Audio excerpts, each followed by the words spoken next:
بسم اللہ الرحمن الرحیم۔ شروع اللہ کے نام سے جو بڑا مہربان نہایت رحم والا ہے۔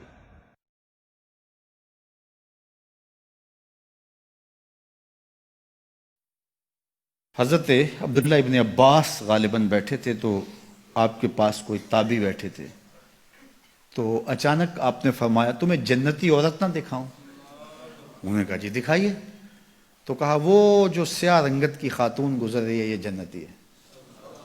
تو انہوں نے کہا وہ کیسے؟ کہا ایک دن یہ حضور کے پاس آئی اور آقا کریم سے کہنے لگی حضور میرے لیے دعا کر دیجیے، مجھے مرگی کے دورے پڑتے ہیں تو میں گر پڑتی ہوں، تو آپ میرے لیے دعا کر دیجئے میں اس بیماری سے بچ جاؤں۔ تو اللہ کے محبوب علیہ السلام نے فرمایا اگر تو صبر کرے تو تیرے لیے جنت کا وعدہ ہے،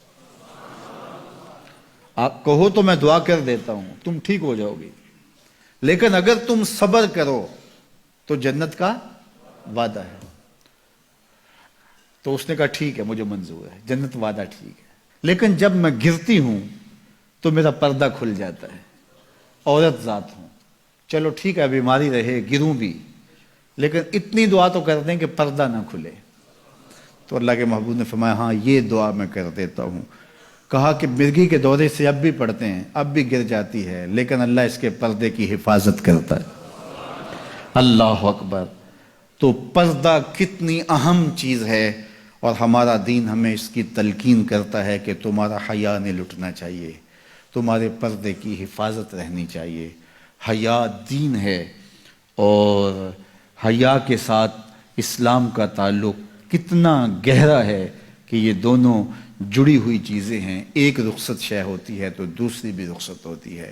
مجھے بھی آپ کو بھی عملی کوشش بھی کرنی چاہیے کہ یہ جو ذرائع ہیں حیا باختگی کے، ان سے اپنے آپ کو اور اپنی نسل کو بھی بچایا جائے، اپنی معاشرت کو بھی بچایا جائے، اور دوسری بات کہ ایمان کی تکمیل تو حیا سے ہی ہے۔ یہ باڑ ہے ایمان کے لیے، اگر یہ باڑ اتر گئی تو ایمان پر حملہ ہو جائے گا۔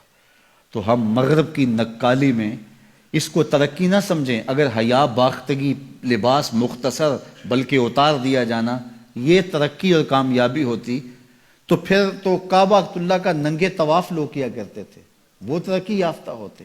تو برہنہ ہو جانا یہ حیوانیت کی طرف سفر ہے، یہ کامیابی نہیں ہے، یہ عروج نہیں ہے، یہ فیشن اور ترقی نہیں ہے، یہ تو اخلاقیات سے کنارہ کشی ہے، یہ تو حیا باختگی ہے۔ اسلام ایک روشن خیال دین ہے، اسلام ترقی یافتہ دین ہے، اسلام انسانی مزاج سے ہم آہنگ دین ہے، انسانی ضروریات کے تقاضوں کو پورا کرنے والا دین ہے، انسانیت سے ہمارے مزاج سے ہماری فطرت سے ہٹ کر کوئی دین نہیں ہے۔ تو نفس کی تسکین اور ہے، روح کی تسکین اور ہے۔